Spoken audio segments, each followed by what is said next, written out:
जय हिंद दोस्तों, मैं नवीन शर्मा आप सभी का स्वागत करता हूं। आशा करता हूं आप सब एकदम अच्छे हैं, एकदम बेहतरीन हैं। एक बार सारे प्यारे दोस्त बताएंगे आप सब कैसे हैं। उम्मीद करेंगे सारे साथी अच्छे होंगे, एकदम बेहतरीन होंगे, शानदार होंगे। और दोस्त, आज हम हिंदी में एक नया चैप्टर शुरू करने जा रहे हैं जिसका नाम है विराम चिन्ह। विराम का मतलब क्या होता है? ठहराव। विराम का अर्थ क्या होता है? लिख लेना आप कहीं कॉपी पे ये। विराम का जो अर्थ होता है, विराम का अर्थ होता है, विराम का अर्थ जो होता है वो होता है ठहराव। और उस ठहराव को दर्शाने के लिए विभिन्न प्रकार के चिन्ह होते हैं। क्या बोलेंगे? विभिन्न प्रकार के चिन्ह होते हैं। अगर हिंदी भाषा की साथी हम बात करते हैं तो एक तो होते हैं लिखित भाषा। तो लिखित भाषा में तो हम विराम चिन्ह लगा देते हैं। एक होते हैं जब आप किसी चीज़ को मौखिक रूप से बोल रहे हैं, तब कुछ चिन्ह आपके मस्तक पर या बोलें कि चेहरे पर आते हैं, जिनको हम भाव चिन्ह कहते हैं। तो कुल मिलाकर के दो प्रकार के चिन्ह होते हैं, एक विराम चिन्ह और एक भाव चिन्ह, लिखित और मौखिक के लिए। लेकिन हमारे पाठ्यक्रम में किस प्रकार के चिन्ह आते हैं? वह लिखित चिन्ह आते हैं, क्योंकि हिंदी भाषा अर्थात लिखित भाषा। ठीक है, मौखिक का आपको कोई प्रयोग नहीं करना है। उस तरह से हम आज पढ़ेंगे भी कौन सा, जो हमारे लिखित चिन्ह होंगे, यानी लिखित विराम चिन्ह होंगे। ठीक है। सबको गुड मॉर्निंग। समीम अंसारी, आदि, पंकज, मीनू, प्रदीप, सौरभ, विपिन, पूजाराव, धीरू, काजल सिंह, आशीष, आनंद, सारे भाई बहनों को बहुत स्वागत है। तो शुरू करेंगे। और साथ ही ये हमारी, अगर हम बात करें, ग्रामर और वोकेब की अंतिम क्लास होगी। और इसके बाद हम साहित्य को शुरू कर रहे हैं। ठीक है, क्या बोलेंगे आप लोग? नया अध्याय है, शुरू करेंगे। यानी हम हिंदी भाषा की, ये समझिए आप, समाप्ति की ओर हैं। हिंदी विषय की समाप्ति की ओर है। बड़ा विषय था, 40 क्वेश्चन का एक अहमियत है। आपको सब इंस्पेक्टर बनाने में सबसे ज़्यादा अहम योगदान होगा, सबसे कम समय में सबसे अच्छा स्कोर। क्योंकि स्कोर तो आप रीजनिंग में भी 40 क्वेश्चन कर सकते हैं, स्कोर आप मैथ में भी कर सकते हैं, लेकिन वो टाइम टेकिंग प्रोसेस है, थोड़ा समय लगेगा आपको परीक्षा में। और उसकी भरपाई कम समय में ज़्यादा स्कोर कौन दिलाता है? हिंदी विषय। इसीलिए उस पर बहुत कमांड आपकी होनी चाहिए। ठीक है साथी, तो क्या बोलेंगे? विराम चिन्ह। ठीक है दोस्त, विराम चिन्ह। हाँ, ये पेन पूरा घिस गया, दूसरा पेन नहीं है कोई? आगे देखो, विराम चिन्ह में क्या होगा दरअसल में, मैं आपको बताऊं। आजकल विराम चिन्ह से एक तो प्रश्न बहुत कम आते हैं, पहली बात तो ये। अब बहुत कम आते हैं तो किस तरह के प्रश्न आते हैं? तो सबसे ज्यादा महत्वपूर्ण रहेगा किसी भी विराम चिन्ह का जो चिन्ह है, डिनोशन, यानी उसको किस चिन्ह के द्वारा दर्शाते हैं। जैसे आपसे मैं जानना चाहूं, पूर्ण विराम का चिन्ह कैसा होता है? पूर्ण, पूरी तरह से विराम हो जाना, इसके आगे कोई बात ही ना हो। तो परीक्षा में सबसे ज्यादा प्रश्न पूछता है पूर्ण विराम चिन्ह कौन सा है, अल्प विराम चिन्ह कौन सा है, अर्ध विराम चिन्ह कौन सा है, अपूर्ण विराम कौन सा है। तो सबसे ज्यादा पहचान आपको किसकी होनी चाहिए? चिन्ह के रूप की होनी चाहिए। ठीक है, क्या बोलेंगे? तो उसकी पहचान होनी चाहिए। सबसे पहले आपको चिन्ह की पहचान होनी चाहिए। तो साथी लिखेंगे आपका, सबसे पहले हम आते हैं अल्प विराम। अल्प का मतलब क्या होता है साथी, बताएंगे? अल्प का अर्थ क्या होता है? थोड़ी देर के लिए जब रुकना हो। अल्प माने थोड़ा, यानी जब वाक्य में, वाक्य में, ये सही है, लिखा नहीं बना। जब वाक्य में, हाँ ये सही है, ठहराव, जब वाक्य में ठहराव थोड़ी देर के लिए हो। कितनी देर के लिए? अल्प माने थोड़ा। जब वाक्य में ठहराव थोड़ी देर के लिए हो, जैसे ये स्थितियां कहाँ कहाँ पर आती हैं? सबसे महत्वपूर्ण होता है ये आपका तिथि लिखते समय। तिथि लिखते समय यूपीएसआई 2017 में प्रश्न पूछा गया था तिथि का, तिथि लिखते समय। तो तिथि लिखते समय का मतलब क्या हुआ? तो तिथि लिखते समय साथी हम लिखेंगे आपका, जैसे आज कितनी तारीख है, आप कहेंगे भैया आज गणतंत्र दिवस है, आज रिपब्लिक डे है, and happy Republic Day to all of you. आज 75वां गणतंत्र दिवस है। आज है जी तारीख 26 जनवरी, 26 जनवरी 2024। देखिए साथी, ये क्या लगाया मैंने? ये अल्प विराम है, थोड़ी देर का ठहराव हो। तो कभी भी किसी तिथि को लिखेंगे तो पहले आप महीने की तारीख, महीने की कोई भी तारीख, और उसके बाद में वर्ष लिखेंगे। या जैसे मैं बात कर सकता हूं आपसे, और भी कोई एक तारीख लिख के आप मुझे दिखाइए। जैसे हम बात कर सकते हैं कोई संवत हो, जैसे कि मान के हम चलते हैं कोई एकादशी है। एकादशी, कौन सी एकादशी है? चैत्र एकादशी है। चैत्र महीने की, हिंदी के कैलेंडर में महीना पहले आ जाता है। चैत्र एकादशी यानी चैत्र महीने का 11वां दिन है। और संवत मान लिया मैंने, संवत मान लिया, क्या बोलेंगे आप? 50 और 20 जोड़ के चल लीजिए, 50 और 20 70 और 11 81। संवत कुछ 80 मान लीजिए, 81 मान लीजिए, 82 मान लीजिए। तो कैसे? संवत का मतलब क्या है? ये सन है। ये क्या है? ये सन है साथी लिखा हुआ। ठीक है, और कॉमा कहां पर आया? तिथि के बाद में। तो प्रश्न कैसे पूछा जाता है? प्रश्न पूछा गया था निम्नलिखित में से कौन से विकल्प में अल्पविराम चिन्ह का सही प्रयोग हुआ है। ऐसे लिखा था, 26 जनवरी 2024, 26 जनवरी, जैसा कि मैंने आपको बता ही दिया, 2024, या 26 जनवरी 2024, जनवरी, क्या बोलेंगे, सॉरी, लिख ही चुके हैं विकल्प ए में 2024, ठीक है। और एक 26.जनवरी.2024। आप कौन से विकल्प का चुनाव करते साथी? ए, बी, सी या फिर डी विकल्प का चुनाव करते? तो तारीख को सही लिखने का 15 अगस्त 2024 बहुत सही लिखा, ठीक है। 29 मई 2024 अनुचार, मतलब आप समझ गए ना, तिथि को लिखकर फिर महीने को। लेकिन हिंदी कैलेंडर की बात करें तो माह पहले और फिर तिथि, जैसे प्रतिपदा हो सकती है पहली तारीख, द्वादशी हो सकती है 12 तारीख, त्रियोदशी 13 हो सकती है, चतुर्दशी 14 हो सकती है, पूर्णिमा अमावस्या हो सकती है, ठीक है, षष्ठी हो सकती है, सप्तमी तिथि हो सकती है, नवमी तिथि हो सकती है। उम्मीद करूंगा आप इस बात को समझे होंगे। दूसरी बात पर आते हैं, जब ठहराव और कहां कहां पर होगा लिखेंगे। जब वाक्य में शुरुआत में, जब वाक्य की शुरुआत में, अब आपको बताना पड़ेगा कौन से चिन्ह का इस्तेमाल हम कर रहे हैं अल्पविराम के लिए। जब वाक्य की शुरुआत में, कभी इसको ना समझ लेना, जब वाक्य की शुरुआत में हाँ, नहीं, नहीं, सचमुच, जब वाक्य की शुरुआत इन शब्दों से होगी, सचमुच, बेशक, निसंदेह, निसंदेह, निसंदेह शब्द आ गया। अच्छा शब्द हो सकता है वाक्य की अच्छा, चलते हैं, अच्छा, वस्तुतः है। अब इन सबसे शुरुआत बनाएंगे भैया। आदि, जब वाक्य की शुरुआत में आदि शब्द हों तो बनाइए वाक्य की शुरुआत में यदि ये शब्द आएंगे तो। जैसे मैं बोल दूं हाँ, हाँ, हाँ, ठीक है, क्या तुम भी, क्या मेरा कहना ठीक है? हाँ ठीक है, कोई दिक्कत नहीं है, हाँ ठीक है। तो कौन सा चिन्ह हो गया बताएं साथी? अल्पविराम का। आप कहेंगे अल्पविराम भैया यानी कि कॉमा हो गया। क्या हो गया? कॉमा हो गया, ठीक है। कोई दिक्कत, कोई परेशानी? कोई दिक्कत, कोई परेशानी? तीसरे पर आते हैं, तीसरे पर आएंगे साथी। तीसरा हम कह सकते हैं जब, जब और का बोध हो, और का बोध हो। और का बोध कैसे होगा? जब और का बोध हो, जैसे हम बात कर सकते हैं इसमें, कोई 3 नाम लीजिए आप, कोई 3 नाम, और उनको लिखने का प्रयास कीजिए, ठीक है। क्या बोलेंगे? तो आप कहेंगे भैया उसमें हम लिख सकते हैं आपका इस तरह से कुछ, जैसे हम बात कर सकते हैं राम, मोहन और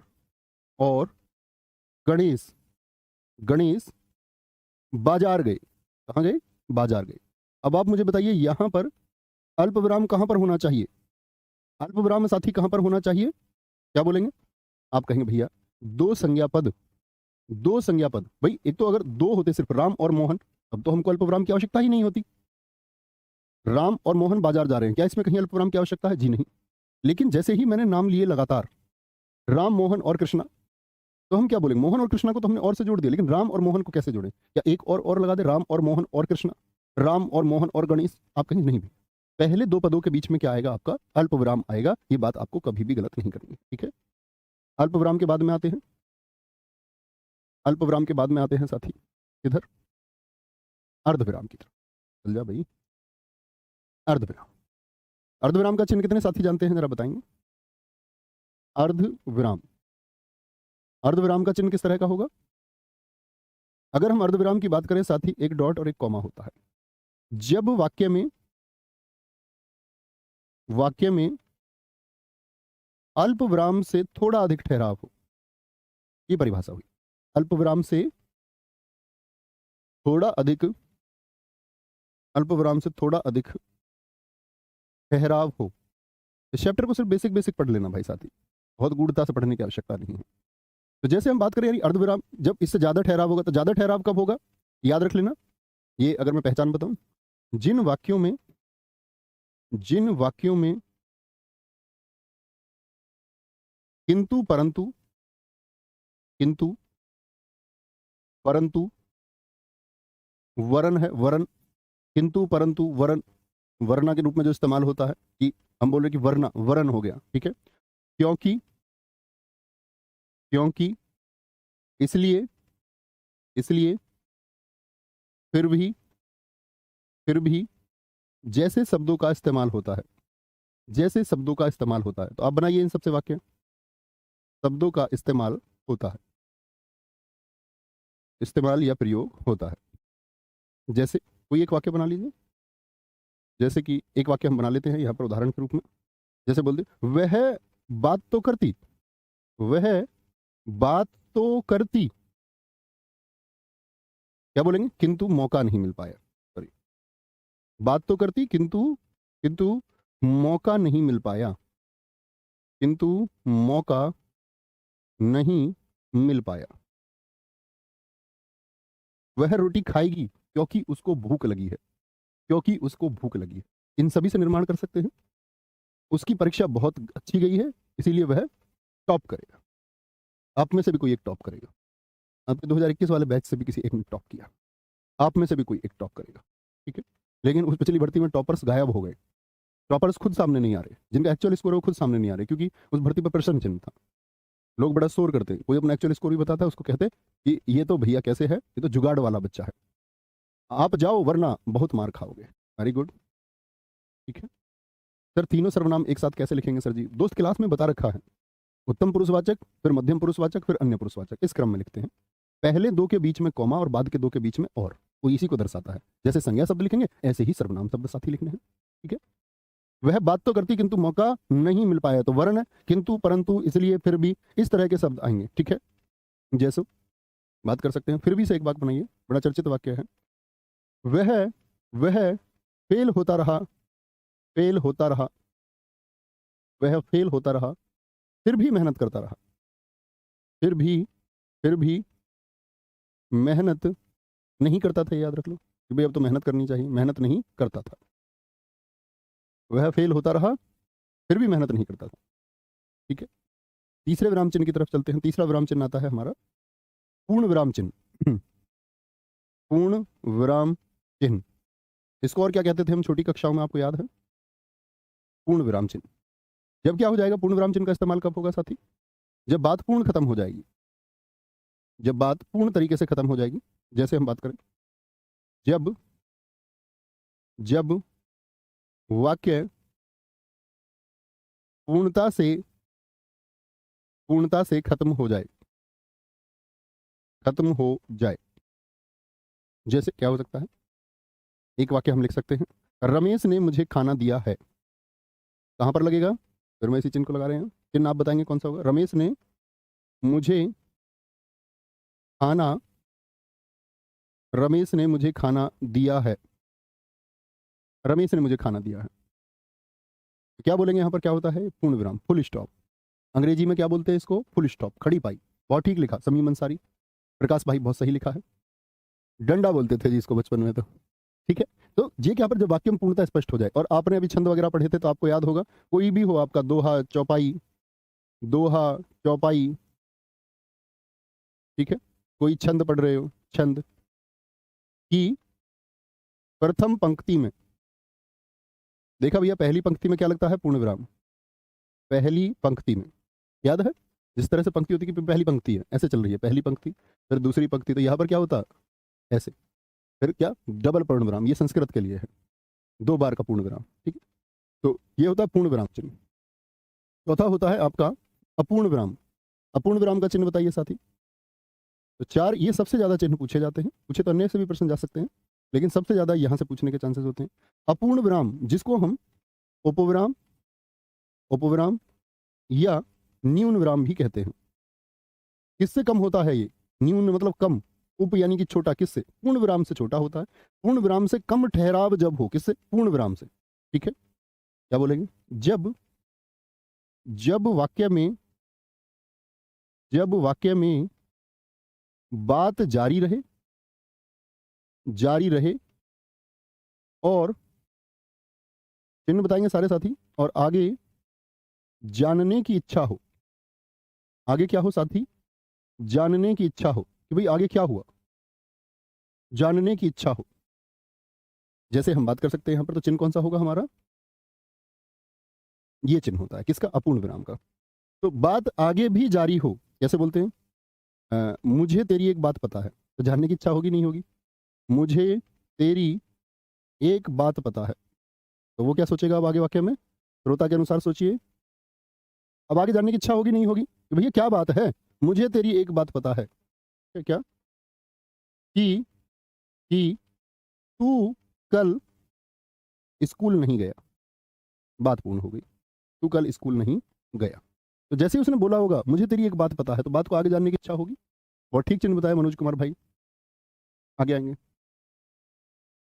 कोई दिक्कत, कोई परेशानी? कोई परेशानी? बोलेंगे। कोई दिक्कत, कोई परेशानी? अच्छा, मैं कुछ साथियों से जानना चाहूंगा। एक हमारे साथी ने बहुत अच्छा लिखा है, जब हम पूर्ण विराम को लिख रहे हैं तो इसके वाक्य ख को देखिए। मैंने यहां लिख दिया दोहा, चौपाई, छंद। मैंने तीनों में अल्प विराम लगा दिया, यहां तीनों के बीच में। क्या मैंने ये सही किया? बोलेंगे। तो क्या मैंने सही किया साथी? आप बोलेंगे नहीं भैया। क्या बोलेंगे यहाँ पर? छंद या तो आगे लगाओ, इसमें कुछ और। ठीक है, क्या बोलेंगे जी? सवैया लिख लो आगे। नहीं तो यहाँ पर क्या आएगा?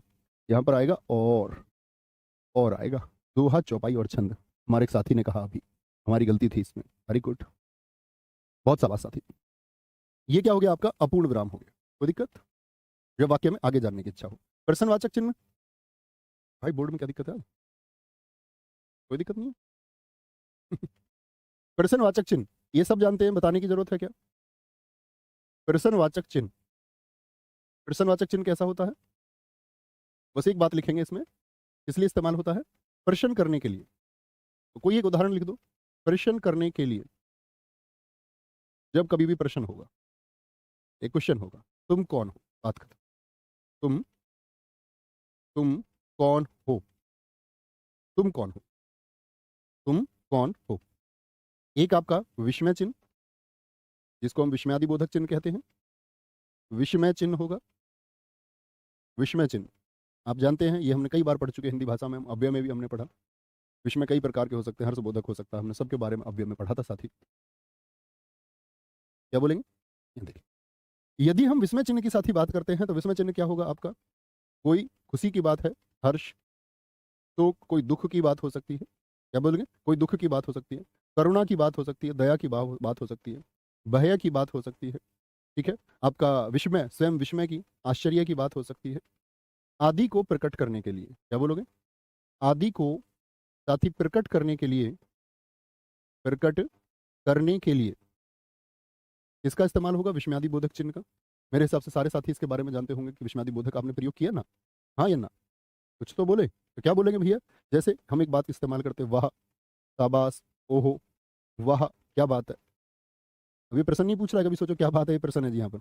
वाह क्या बात है। ठीक है, क्या बोलेंगे? वाक्य के अंत में भी हो सकता है। आप, जैसे किसी को आशीर्वाद दिया जाता है, श्राप दिया जाता है, आप दीर्घायु हो, तो ये क्या है? जैसे मैं आपसे बोलने लगूं आप यशस्वी हो, आप शतायु हो, अंत में भी हो सकता है। तो क्या बोलेंगे? आशीर्वाद के रूप में। इस रूप में, आशीर्वाद के रूप में ये अंत में इस्तेमाल होता है। आशीर्वाद के रूप में साथी कहां पर इस्तेमाल होगा?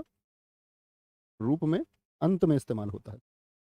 अंत कहां पर? अंत में, वाक्य के अंत। तो दो तरह के होंगे, एक तो शुरुआत में होते हैं, एक अंत में होते हैं। ध्यान रखना। लिख के क्या देगा? जैसे ये पंक्ति लिख के दे देगा, आप शतायु हो। सबसे ज्यादा पिछले यूपीएससी 2021 में आप देखोगे सबसे ज्यादा प्रश्न पूछे गए, वाक्य लिखा, विस्मयादि बोधक चिन्ह लिखा, और विस्मयादि बोधक चिन्ह लिख के पूछता है निम्नलिखित में से कौन सा चिन्ह है। बहुत अच्छा लिखा, आह कितना सुहावना मौसम है।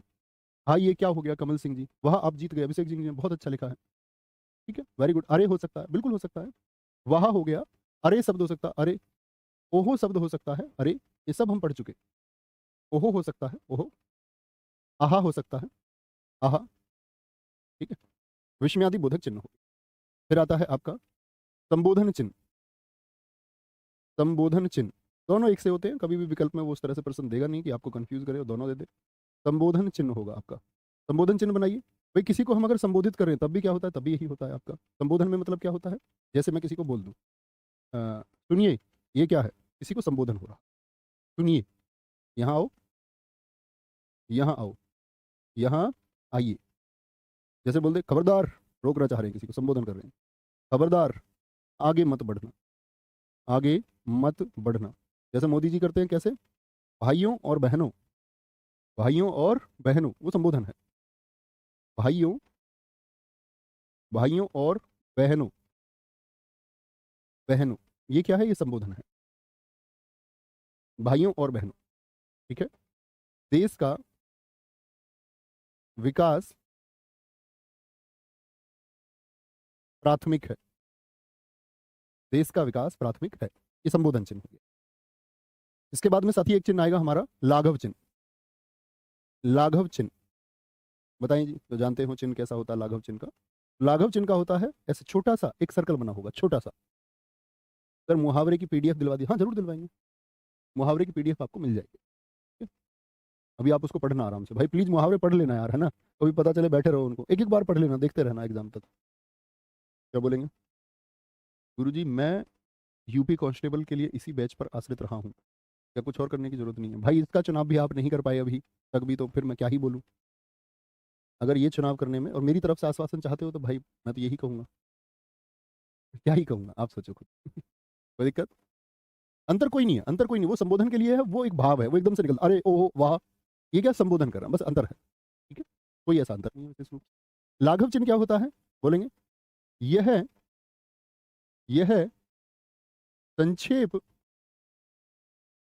संक्षेप मतलब एब्रीविएटेड, छोटा होता है जो, संक्षेप प्रदर्शित करने हेतु होता है, करने हेतु,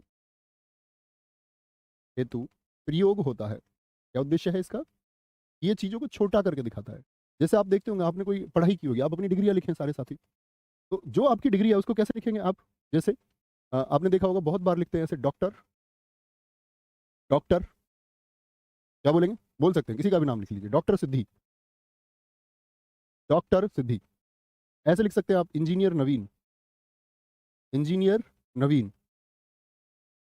तो ये क्या है? ये किसी को हमने छोटा कर लिया, छोटा कर लिया। डिग्रियां होती है, फिलोसफी इन डॉक्टरेट, PH, PhD, PhD, कोई भी लिख सकते हैं आप, PhD। और अगर हम बात करें आपसे, और क्या BA, MBBS, bachelor of arts, MBBS, master, क्या बोलोगे, bachelor in medicine and bachelor in surgery, MBBS। अन्य कोई भी किसी चीज को हम संक्षेप में दिखाना चाह रहे हैं, जैसे आप क्या करोगे, आप बार बार देखोगे, उत्तर प्रदेश पुलिस, UPP, उप्रपू, उप्रपू, उप्रपू, उत्तर प्रदेश पुलिस, दीपू, दिल्ली पुलिस, दिल्ली पुलिस होगा। बोले में कोई दिक्कत, कोई परेशानी? MA B.Ed एकदम से ठीक है। इंग्लिश में तो हम डॉट लगाते हैं साथी। IIT, वेरी गुड, बहुत शानदार। IIT, Indian institute of technology. ये क्या हो गया? ये हमारा लाघव चिन्ह हो गया। यानी इंजीनियर को पूरा ना लिख के, पूरा ना लिख के क्या कर देते हैं, संक्षेप में कुछ लिखें, और संक्षेप में जो लिखते हैं उसी को हम बोलते हैं संक्षेप सूचक। कोई दिक्कत? संक्षेप सूचक। आगे आएंगे, एक आता है आपका, कितना हो गया, 7 हो गया ना शायद, त्रुटि विराम चिन्ह। त्रुटि विराम चिन्ह, कि आपसे लिखते समय कोई गलती हो जाए तो मिटाना नहीं है, वो लेखन में इस्तेमाल होता है, उसी को हम बोलते हैं हंस पद चिन्ह। हंस पद चिन्ह बताएं कैसा होता है? हंस पद चिन्ह साथी होगा आपका ऐसा, जैसे मान के चलो आप कल को लेखन करेंगे, आप लिखेंगे, आप आगे परीक्षा दे सकते हैं, आप PCS देंगे, कोई भी लिखित परीक्षा आप देते हैं, तो जब आप लिखित परीक्षा लिख रहे हैं तो गलती होने की चांसेस है, हो सकती है, आप उसको काट दे रहे हैं, ये क्या दर्शाएगा? आपके मार्क्स और घटाएगा। अब मार्क्स और घटाएगा तो क्या करें? तो उसके लिए ही इस्तेमाल होते हैं ये चिन्ह। जब आपको पढ़ेगा कोई भी, तो वो देखेगा कि इसको चिन्हों का ज्ञान भी है, यानी अच्छा लेखक है, अच्छी लेखनी है। तो त्रुटि विराम चिन्ह कैसे होता है? जैसे कुछ भी लिख लीजिए, हम लिखते हैं आपसे, सुभाष चंद्र बोस जी, सुभाष चंद्र बोस, सुभाष चंद्र बोस जी एक महान स्वतंत्रता सेनानी थे। मैंने सोच तो लिया, महान स्वतंत्रता सेनानी थे, लेकिन मैं सेनानी लिखना भूल गया, मैं सेनानी लिखना भूल गया। तो अब क्या करूं, सेनानी लिखना भूल गया, तो मैं लगाऊंगा आपके लिए भैया क्या, एक आपका, कि भैया मुझसे यहां पर त्रुटि हुई है, और त्रुटि तो लिखते हैं नीचे, तो वाक्य में कहा त्रुटि चिन्ह, और त्रुटि चिन्ह लिखते ही ऊपर क्या लिखेंगे, जो पद आपसे छूट गया, यानी कि सेनानी, ऊपर क्या लिखेंगे, सेना। तो ये गलती नहीं है, ये आपको और प्रदर्शित करता है कि आपको लेखन पर एक अच्छा अनुभव है, और लेखन आप जानते हैं बहुत अच्छा। ठीक है, क्या बोलेंगे जी, कोई परेशानी? बोलेंगे भैया जी इंजीनियरिंग को एक बार देख लीजिए, कुछ गलत लिख गया क्या, मैं देख लेता हूँ। इंजीनियर हो जा भैया, बोर्ड साफ, साफ ही नहीं हो रहा है। अच्छा इजी लिख दिया मैंने, इंजीनियर है भैया, यहाँ बिंदी भी आएगी, ये कहना चाह रहे होंगे, यहाँ अनुस्वार भी आएगा एक, बिल्कुल आएगा। एक वाक्य और लिखिए आप, तो कुछ छूट जाए, कुछ छूट जाए लिखने में, समझ गए? अगर लिखते समय कुछ छूट गया है, ठीक है, लिखते समय कुछ छूट गया है, सर मेरे सारे क्वेश्चन बन पा रहे हैं लेकिन साहित्य के नहीं बन पा रहे हैं। देखो भाई साहित्य विशाल है, अभी पढ़ा ही नहीं आपने, ठीक है, पढ़ेंगे उस पर भी कोशिश करेंगे, प्रयास करेंगे पूरा कि उसको हम जकड़ें, और हम हर बार जकड़ते हैं उसको, इस बार भी जकड़ेंगे। लेकिन साहित्य के लिए बहुत ज़्यादा ऐसा नहीं कि आप पुस्तकें पढ़ने लग गए, असीमित है। मान के चलो साहित्य के आपके 40 में से हम ये मान लेते हैं 7-8 प्रश्न पूछे जाएंगे, एक आधार मान लेते हैं, कम ज़्यादा हो सकता है, 5-6 भी पूछे जा सकते हैं, 8-9 भी पूछे जा सकते हैं। तो मैं तो आपसे ये कहूंगा कि आप ये सोच रहे कि 100% साहित्य के प्रश्न आप लेके चल रहे हैं, तो इसका मतलब आप एक बेहतरीन छात्र का उदाहरण नहीं है। हाँ, जैसे 5-6 प्रश्न आए तो हम 4-5 प्रश्न कर पाए, एक आध छूटेगा, वो आप बहुत प्रयास करें। बहुत आसान आ गया तो नहीं छूटेगा, बहुत जटिल बनाएगा तो साहित्य बहुत विशाल है, छूट सकता है। तो उसके लिए माइंड मेकिंग रखनी है। ऐसा नहीं होगा कि मैं आपसे एक झूठा वादा करूं कि भैया साहित्य का कोई भी प्रश्न, और इस तरह के थंबनेल यूट्यूब पर भी आपको बहुत मिलेंगे। ठीक है, तो उस तरह की चीज़ों से बचना, बहुत ज़्यादा प्रयास नहीं करना, लिमिटेड चीज़ें साहित्य में उनको बार बार पढ़ना। ठीक है, और वो हम पढ़ेंगे, मैं अपना पूरा प्रयास करूंगा कि आप एक भी प्रश्न ना छोड़े, कोशिश करेंगे। त्रुटि विराम, फिर आता है एक आपका साथी, क्या बोलोगे, योजक चिन्ह। योजक चिन्ह आपने देखा, कहां पर देखा था, द्वंद्व समास में। योजक चिन्ह तो द्वंद्व समास में देखा, इसीलिए समास में प्रयोग होता है, तो इसको हम सामसिक चिन्ह भी कहते हैं। क्या बोलते हैं, समास में प्रयोग होने की वजह से इसको सामसिक चिन्ह भी कहा जाता है, और ये संबंध जोड़ता है, इसी वजह से इसको संबंध विराम चिन्ह भी हम कहते हैं। संबंध विराम चिन्ह भी साथी इसको हम कहते हैं। कैसा चिन्ह होता है इसका, इसके चिन्ह की अगर बात करें, योजक का डैश, देखा है जी, दो शब्दों को जोड़ने के लिए, दो शब्दों को जोड़ने के लिए। जैसे देखिए, कौन से दो शब्द हो सकते हैं भैया, क्या बोलोगे, द्वंद्व समास के उदाहरण, कुछ उदाहरण लिख के दिखाइए भैया, द्वंद्व समास को जो प्रदर्शित करते हो। द्वंद्व समास के जितने भी उदाहरण होंगे, द्वंद्व समास के उदाहरण याद हैं जी, क्या बोलोगे, जैसे हम बात कर सकते हैं माता पिता, तो माता पिता को लिखते समय बीच में क्या प्रयोग होगा मित्र, आप कहेंगे भैया जी योजक चिन्ह का प्रयोग होगा, योजक। ठीक है, दूसरे अगर हम बात करते हैं आपसे, क्या बोलोगे, दो विशेषण शब्द आ जाएं लगातार, दो विशेषण शब्दों के बीच में, कोई भी दो विशेषण शब्द ले लीजिए, शब्दों के बीच।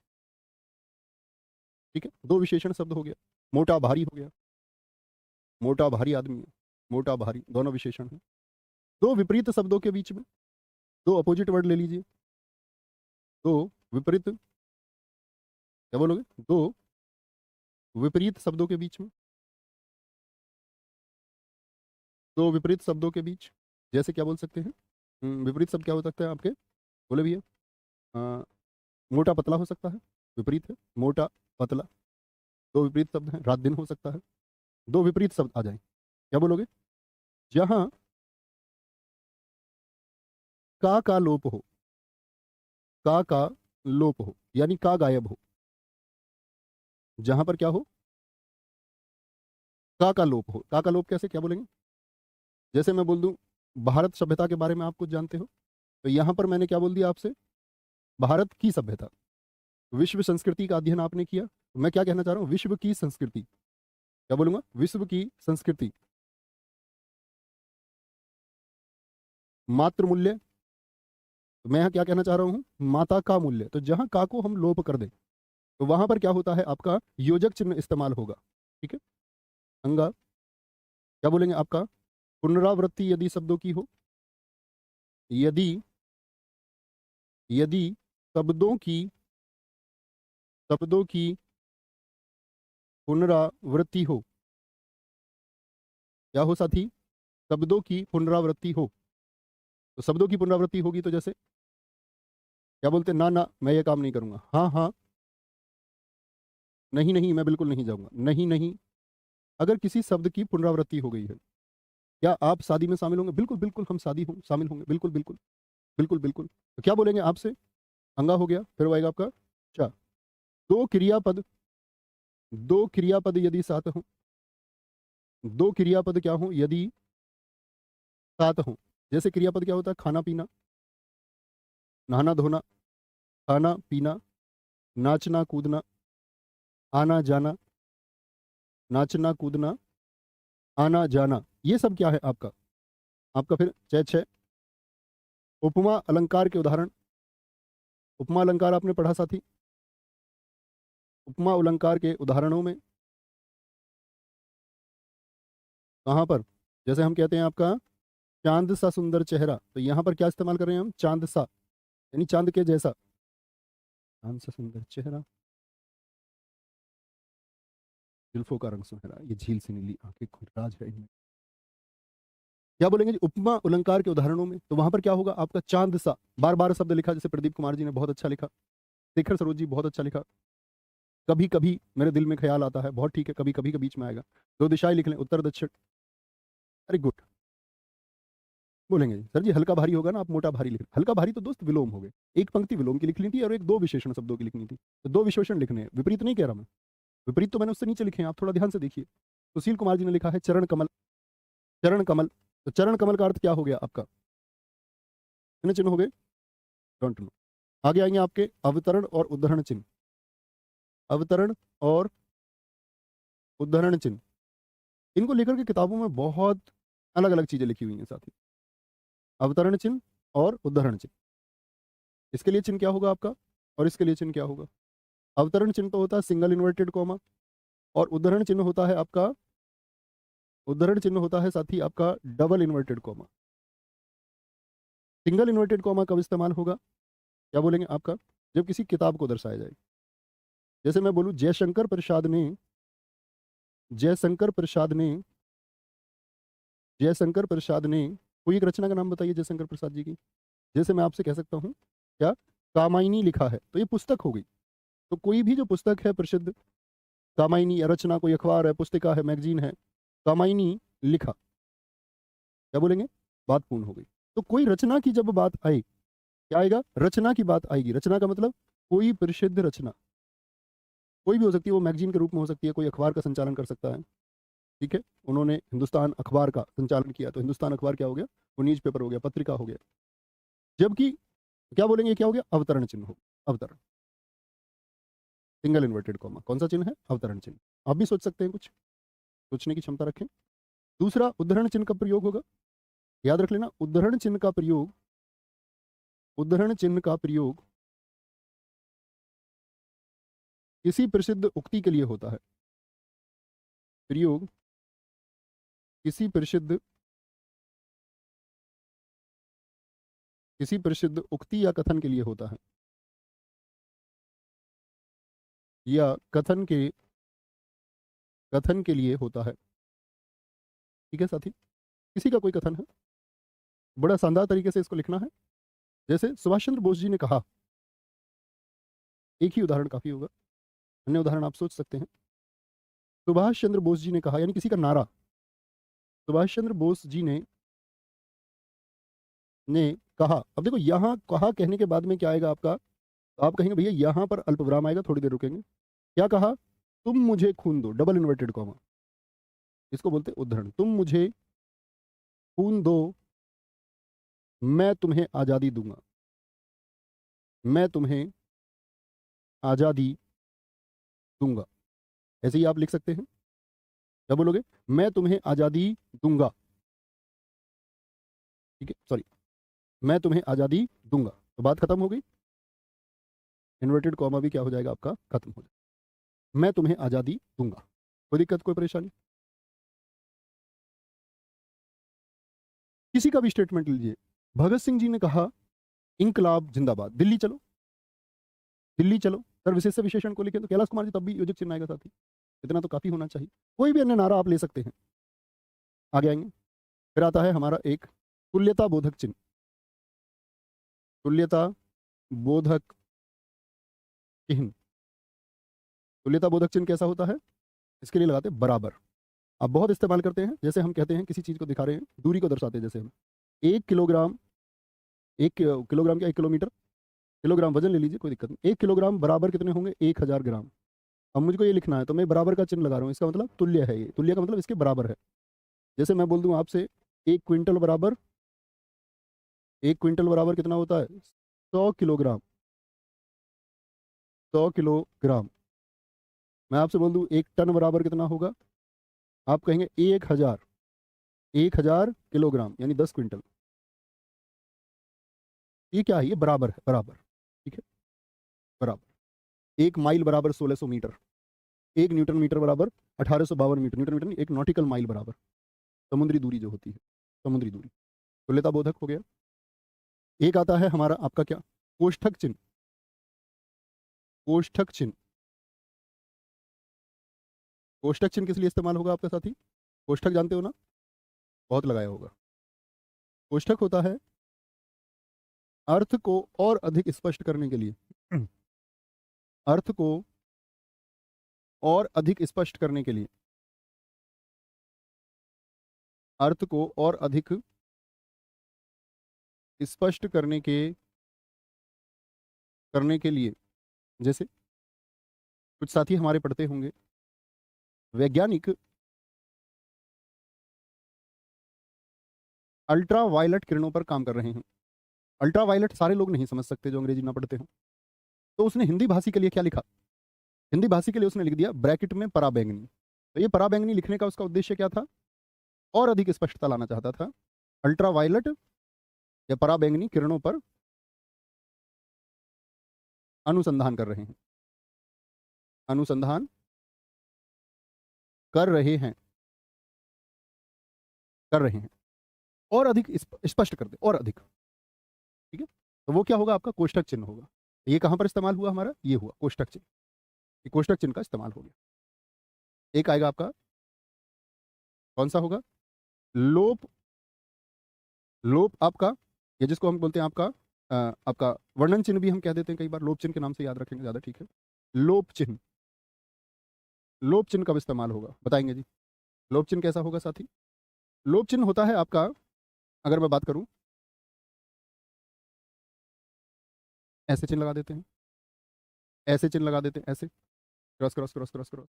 क्यों, किसी बात का जब हमको लोप करना हो। ठीक है, लोप चिन्ह का मतलब कोई गायब है पद वहां से। जैसे मैं आपसे एक बात करता हूं, आपकी अगर हम बात करें, स्वतंत्रता सेनानी, स्वतंत्रता, स्वतंत्रता सेनानी, सेनानी हमारे दिल की, रिक्त स्थान भी कह सकते हैं, हमारे दिल की, दिल की, लोप कर दिया मैंने यहां पर, बताइए क्या आएगा, ये लोप चिन्ह है, लोप चिन्ह, क्या बोलेंगे, लोप चिन्ह होगा। ठीक है, बोलेंगे भाई, वेरी गुड सर जी।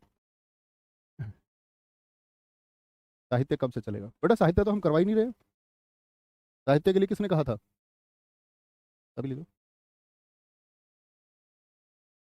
ठीक है, करेंगे भाई करेंगे। क्या बोलेंगे, क्या बोलेंगे, स्वतंत्रता सेनानी हमारे दिल की, हमारे दिल की क्या बोलेंगे, पूरा करें रिक्त स्थान को, बोलेंगे भैया कर सकते हैं, धड़कन है, क्या बोलेंगे, धड़कन है।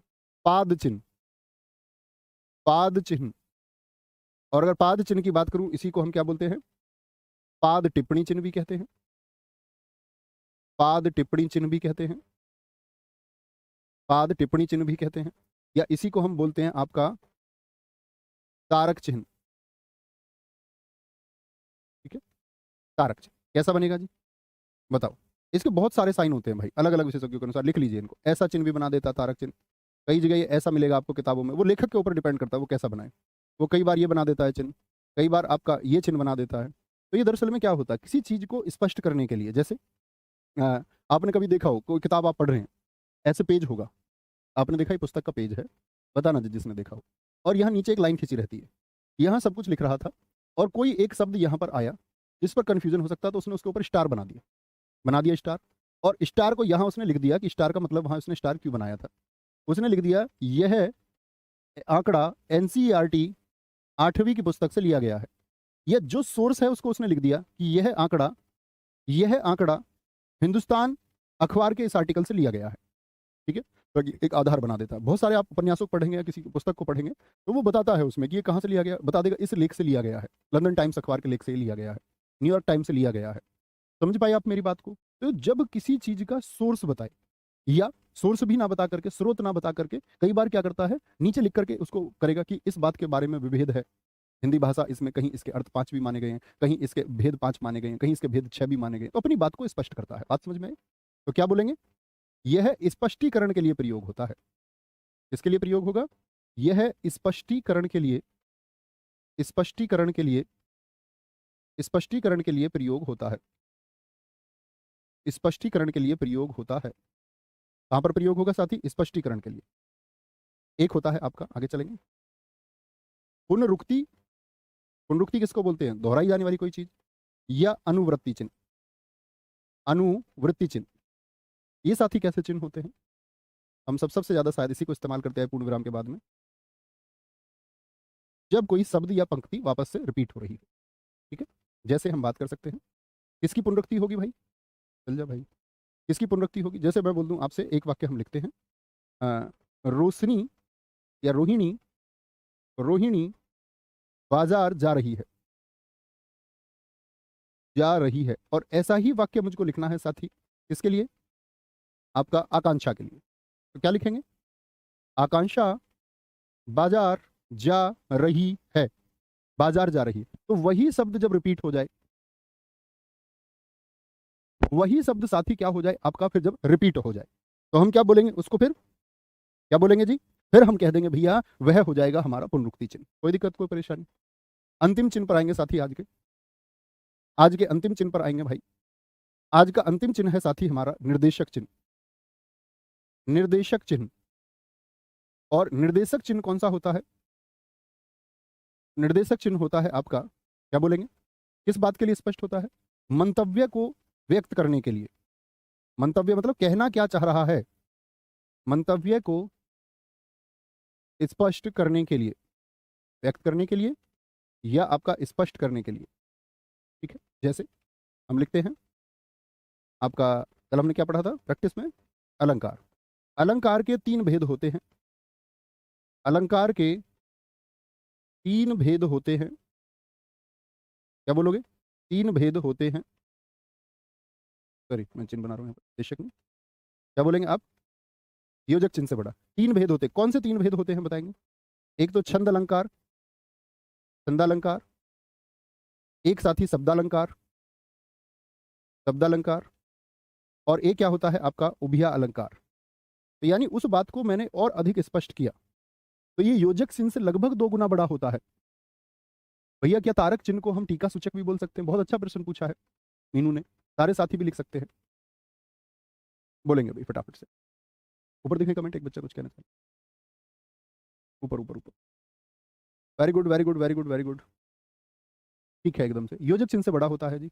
आगे आएंगे, नीचे दिखाएं, बहुत बढ़िया बहुत शानदार, और नीचे चले, ठीक है कोई दिक्कत। तो किसी चीज को जब हम स्पष्ट कर रहे हैं तो वो क्या होगा, हमारा निर्देशक चिन्ह होगा, निर्देशक चिन्ह होगा। कोई दिक्कत, कोई परेशानी इस बात में, बोले भाई साथी सारे। तो मैंने आपको बताया निर्देशक चिन्ह के बारे में, मैंने साथी आपको बताया किसके, सारे चिन्हों के बारे में। इन सारे चिन्ह को आप एक बार पढ़ेंगे, एक बार पढ़ के अच्छे से इसको आप रिवाइज करेंगे भाई, ठीक है, और पढ़ के तैयार रहेंगे। और बहुत बेसिक सा क्वेश्चन आएगा आपसे, जो पूछा जाएगा, पूछ लेता है क्या, आपसे पूछ लेगा कि ज्यादातर सबसे ज्यादा तो किसी चिन्ह के क्या बोलेंगे आप, किसी भी चिन्ह के क्या बोलेंगे आप, कि भैया अगर हम बात करेंगे कि उसका जो चिन्ह है, स्वरूप है, उसको सबसे ज्यादा पूछता है। ठीक है, अब यहाँ तक की चीजें आप पढ़ेंगे, और आपको अलंकार की पीडीएफ कल मिल जाएगी। ठीक है, इसी के साथ ऐड करवा दूंगा मैं, याद रख लेना, अलग अलग मत पूछना, बहुत पूछते हो तुम सारे, रोज क्लास करते नहीं हो कक्षा, बोलोगे भैया कभी कभी छुट्टी हो जाती है, आगे पीछे भी चलते, चलो मान ली वो बात भी, कोई दिक्कत नहीं। ठीक है, अब साथी यहाँ पर याद रख लेना, मुहावरे अलंकार लिख रहा हूँ मैं, मुहावरे ये आप पढ़ लेंगे, ठीक है, आराम से अच्छे से पढ़ लेना। 200-300 मुहावरे मैं आपको सेलेक्ट करके दूंगा, जो अर्थपूर्ण होते हैं, बार बार पूछे भी जाते हैं। और बाकी हम हिंदी साहित्य को शुरू कर रहे हैं, और एटलीस्ट उम्मीद करूंगा आप मुझे 10 कक्षा इसमें साथी बने रहेंगे, 10 11 12 भी हो सकती है, 9 भी हो सकती है। ठीक है, 10 क्लास का एक आधार मान के आप चल लेना, 10 क्लास हम इसमें कर रहे हैं, बाकी इतने आप चीज़ों का रिवीजन कर लो। और भाई इसमें साहित्य में हम मिलेंगे, इसको मंडे से शुरू कर रहे हैं, और मंडे टू सैटरडे 6 दिन ये लगातार होगा आपका, और 6 दिन में जो कुछ बचेगा फिर उसको नेक्स्ट वीक कंटिन्यू। तो ये 6 दिन बड़े इंपॉर्टेंट है, बने रहना सारे साथी, अपने साथियों को भी बता देना कि सोमवार से हम इसको शुरू कर रहे हैं। ठीक है, आगे बहुत बढ़िया, बहुत शानदार, ये हुई ना, कोई दिक्कत कोई परेशानी। तो एक बच्चे ने लिखा, गुरुजी हमसे यहाँ गलती हो गई। मैंने यही तो कहा, कल हमने प्रैक्टिस की थी, तो कल एक क्वेश्चन किया हमने, अलंकार के 3 भेद होते हैं, मैंने उसमें यही प्रश्न पूछ रखा था आपसे कि कौन सा अलंकार नहीं होता है, छंद नाम का कोई अलंकार नहीं होता, साथ ही अर्थ नाम का अलंकार होता है, अर्थ अलंकार। कौन सा अलंकार होता है, अर्थ अलंकार होता है, छंद अलंकार कोई नहीं होता। वही तो मैंने तुमसे बोला, कल हम किस चीज़ की प्रैक्टिस कर रहे थे, कल हमने शाम 6 बजे अलंकार की प्रैक्टिस की थी। ओके, कोई दिक्कत कोई परेशानी। तो यहाँ पर हमने गलत लिखा था, छंद अलंकार, कौन सा अलंकार होता है, अर्थ अलंकार होता है। छंद और रस अलग चीज है, अलंकार अलग चीज। वो शोभा के लिए है, छंद मात्राओं की गिनती के लिए है, रचना के लिए है, शब्द रचना के लिए। आपका आगे भैया अब मिलेंगे आपका हम सोमवार को साथी, ठीक है, बाय बाय, टेक केयर, जय हिंद, जय भारत, जय मां सरस्वती, थैंक यू, बहुत सारा प्यार।